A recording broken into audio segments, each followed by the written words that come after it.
गायत्री मंत्र का 8वां अक्षर न्य हमें प्रकृति के अनुकूल चलने की शिक्षा देता है। प्राकृतिक रूप से स्वस्थ मनुष्य की पहचान।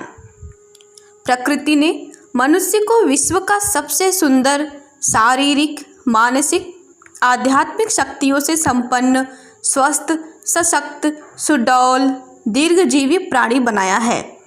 आरोग्य और उत्तम स्वास्थ्य का मार्ग उसे बड़ा सरल और सीधा रखा है। मनुष्य तो क्या, अल्प बुद्धि वाले पशु पक्षी भी उसे भली भांति समझ सकते हैं। प्रत्येक प्राकृतिक जीवन की आधारशिला क्या है, इसके लिए कुछ ज्ञातव्य बातें यहाँ दी जाती हैं। पहला, डील डौल।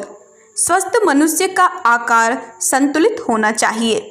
न कद काफी ऊंचा हो, न शरीर पतला दुबला अस्थि पंजरवत हो, न भरी भरकम मांस से लटकता हुआ थुलथुला हो।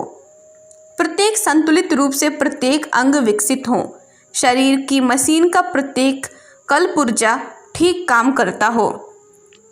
प्रशस्त उन्नत ललाट, चमकदार नेत्र, माथे व गालों पर स्वाभाविक रक्त की लालिमा हो। सिकुड़न का नाम तक न हो। पांव व जांघ मजबूत और शरीर का भार वहन कर सकने वाली हो। शरीर श्रम व मौसम के परिवर्तनों को संभाल सके, रोग से लड़ सके, आमाशय अपना कार्य उचित रीति से करते रहे। दूसरा, आंतरिक अवस्था। पाचन क्रिया अपना कार्य ठीक से करे, शुद्ध लाल खून निर्मित हो, शरीर से मल विसर्जन कार्य अपनी स्वाभाविक गति से होता रहे। जो भोजन खाया जाए वह शरीर को परिपुष्ट एवं स्वस्थ रखे। अपच या दस्त से निकल ना जाए। कभी अपच, कभी कब्ज, दस्त, पेट में दर्द इत्यादि ना हो। खाया हुआ भोजन 4-5 घंटे में पच जाए। खाना खाते समय रुचि एवं स्वाद स्वास्थ्य के सूचक हैं। भोजन के उपरांत आलस्य या नींद नहीं आनी चाहिए। चटपटी चीज़ों पर मन ना चले। साधारण भोजन में ही मजा आए। तीसरा, हृदय या फेफड़े। शरीर के 2 महत्वपूर्ण अंग हृदय तथा फेफड़े हैं। स्वस्थ मनुष्यों में ये दोनों ही बड़े मजबूत होने अनिवार्य हैं। तेज भागने में आप हाफ ना जाएं, मुख में से श्वास ना लेने लगे, यह स्वस्थ फेफड़ों की पहचान है। सोते वक्त मुंह में से श्वास ना लेने लगे, यह स्वस्थ फेफड़ों की पहचान है। सुषुप्तावस्था में मुंह से श्वास लेने की आदत कमजोर फेफड़ों की निशानी है। स्वस्थ फेफड़े बाहर से स्वच्छ वायु अंदर लेकर खून की सफाई में सहायता करते हैं और अशुद्ध वायु को बाहर निकालते हैं। हृदय दूषित रक्त की सफाई निरंतर किया करता है। चौथा, मल विसर्जन कार्य। शरीर में जो कूड़ा करकट या गंदगी एकत्रित होती रहती है, उसे निकालने के लिए प्रकृति ने कई द्वार बना रखे हैं। मल मार्ग, मूत्र मार्ग, यकृत, त्वचा, फेफड़ों के अतिरिक्त हमारे नेत्र और कान भी स्वास्थ्य के शत्रु शरीर के अंग प्रत्यंग में उत्पन्न हुए विकारों को निकाला करते हैं। जब तक हमारे शरीर के ये विकार स्वाभाविक गति से स्वयं बाहर निकलते रहें, तब तक हम अपनी मल विसर्जन इंद्रियों को स्वस्थ नहीं रख सकते। यदि मल विसर्जन कार्य में किसी भी प्रकार की पीड़ा होती है तो आप स्वस्थ नहीं हैं। यदि मल या मूत्र के साथ रक्त आता है तो उसके 2 कारण हो सकते हैं। पहला, शरीर के उस भाग में कुछ चोट, घाव या सूजन आ गई है, अथवा आंतरिक रूप से कुछ विकार हो गया है। मलमूत्र करने के पश्चात एक प्रकार से शांति होनी चाहिए। यदि रक्त या पीव आवे, मल मार्ग से कीड़े आवे तो आंतरिक विकारों के सूचक हैं।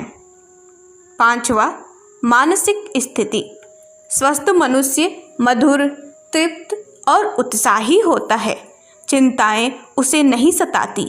चिड़चिड़ापन, क्रोध, उतावलापन, उदासी, निरुत्साह, ये सब शरीर से संचित नाना प्रकार के विकारों के ही द्योतक हैं। अशांत चित्त, विशुद्ध विचारों से युक्त मन, अतृप्त काम वासना से भरा हुआ अंतःकरण मानसिक क्षुब्धता का प्रतीक है। अहंकार एक प्रकार की मानसिक बीमारी है। चित्त की व्यग्रता, अतृप्त वासनाएं, विघ्न बाधाओं से मिथ्या डर, कुत्सित कल्पनाएं, कायरता आदि सब गिरे हुए स्वास्थ्य की निशानी हैं। इसके विपरीत निर्बल शरीर में भव बाधा, भूत प्रेत के भय, विकार, काम वासनाएं, क्रोध, ईर्ष्या, मोह इत्यादि भरे पड़े रहते हैं। स्वास्थ्य से पवित्र विचार आते हैं। मन प्रसन्न और शुभ कल्पनाओं, मधुर विचारों से परिपूर्ण रहता है। काम में जी लगता है। आलस्य या उदासी नहीं सताती। हृदय मुस्कुराते हुए पुरुषों को देखकर प्रफुल्ल होता है। चमचमाते हुए तारक वृंद को देखकर चमचमाता है। हम प्राकृतिक दृश्यों को देखकर मोहित हो जाते हैं। प्रकृति का संदेश हमें हर फूल, पत्ती और पुष्प सुनाता है। यदि आप प्रकृति के नियमों का अतिक्रमण न करें, प्रकृति के परिवार के अन्य सदस्यों की भांति सच्चाई और ईमानदारी से उनका पालन करते रहें, तो स्वाभाविक रूप से आप पूरी आयु का आनंद ले सकेंगे। प्रकृति ने आपको बहुत उच्च कोटि का जीव बनाया है। प्रसन्नता का स्रोत आपके हृदय में प्रवाहित होना चाहिए। आनंद से आपका निकट संबंध होना चाहिए। यदि आप प्रकृति के निकट रह सके तो निश्चय जानिए आपका स्वभाव सदैव शांत और गंभीर रहेगा। आपका हृदय आंतरिक आह्लाद से भरा रहेगा और आप जीवन का स्वर्गीय आनंद लूट सकेंगे। स्वामी शिवानंद जी के शब्दों में, प्रकृति का स्वभाव अत्यंत कठोर और दयालु है।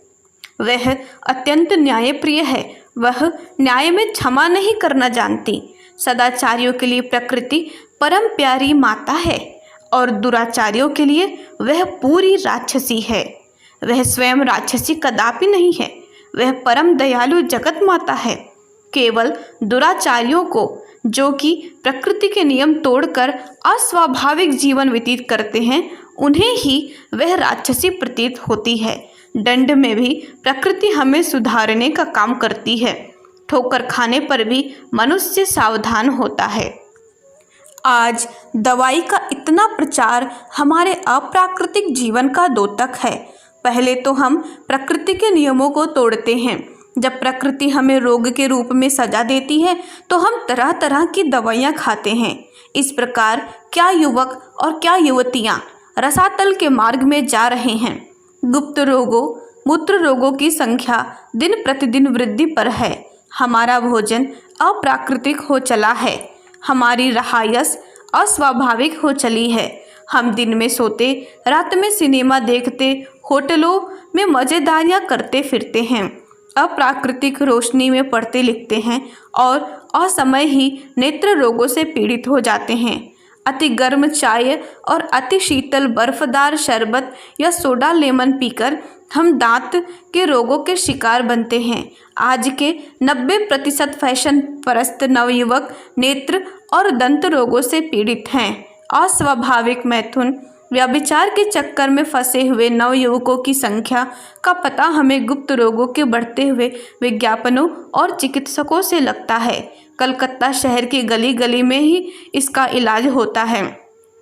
अप्राकृतिक रीतियों से कच्ची उम्र में ही वीर्यपात का दुष्परिणाम बड़ा भयंकर होता है। शरीर जर्जर होता है। युवक भी वृद्ध सा दिखता है। भले ही हम कितनी ही चालाकी से पाप करें, किंतु प्रकृति बड़ी सतर्कता से सब कुछ देखती है।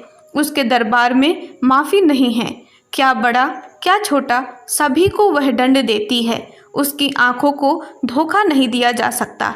प्रत्येक नीच कर्म के लिए सजा का विधान है। प्रकृति माता अपने हाथ में डंडा लिए तुम्हारे मर्म स्थानों पर कठोर प्रहार करने के लिए तैयार रहती है। ज्यों-ज्यों तुम नाश करोगे त्यों-त्यों वह तुम्हें मारते मारते बेदम कर अधमरा कर देगी। तब भी यदि ना चेतोगे या सुधरोगे, तब अंत में तुम्हारा इंतजार करती हुई मृत्यु की ओर तुम्हें सड़े फल की तरह फेंक देगी, तुम्हें उठाकर नरक कुंड में डाल देगी। धन्यवाद। ओम शांति। क्रमशः। हमारे YouTube चैनल को सब्सक्राइब करें और बेल आइकन को दबाकर ऑल पर क्लिक करें ताकि नोटिफिकेशंस आपको मिलती रहें।